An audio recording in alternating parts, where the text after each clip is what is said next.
Hi folks, for this month's challenge to play something in the style of, I've chosen an artist I've looked up to and followed like forever it seems, and that person is John Martyn.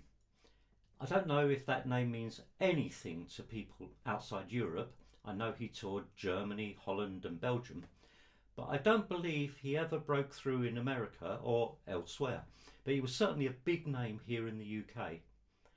Other than smaller gigs by lesser known people, I've probably been to more John Martyn concerts than any others.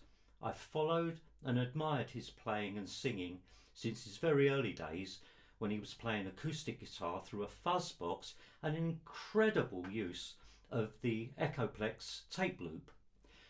I first came across him in the early 70s when I heard and recorded off the radio a song called Solid Air, and I didn't catch the name of the artist, but a while later a BBC TV show called The Old Grey Whistle Test, which has become iconic here in the UK, did a whole show with just him.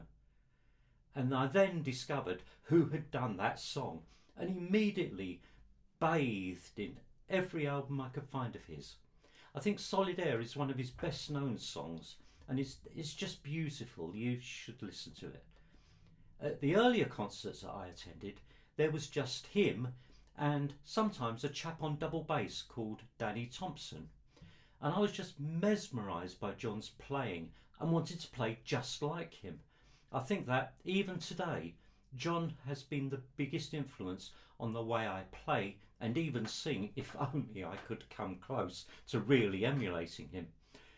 At a later concert, John fronted a band and I noticed, hey, that's Phil Collins of Genesis and solo fame playing drums. John was promoting his new album called Grace and Danger, and I didn't know that Phil had played on it. For John's next album, called Glorious Fool, was produced by Phil, but in my opinion it sounds more like a Phil Collins than a John Martyn album. The last gig I saw John at was a small venue called the Jazz Cafe in Camden, London. He'd put on a lot of weight and had great difficulty walking, and I'm not sure that any of the audience knew that John had septicemia and later had to have his leg amputated. The Jazz Cafe is so small you can get really close to the stage, which I did, and I just studied his hands playing. Well, my one claim to fame is John leant down and spoke to me.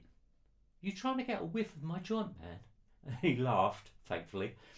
It was a magical moment for me. John passed away in 2009. Almost 2 years ago, I wrote and submitted this song in the style of John and called Could We Do That Again? I've tried to write another one for this challenge, but it's just not happening.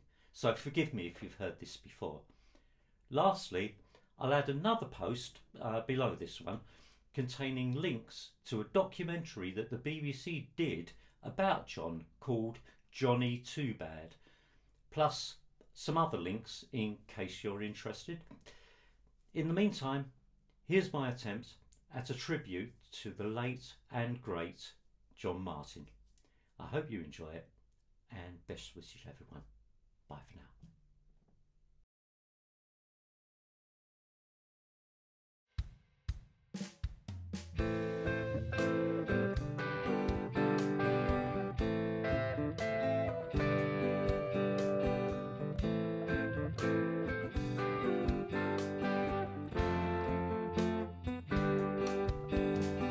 Soon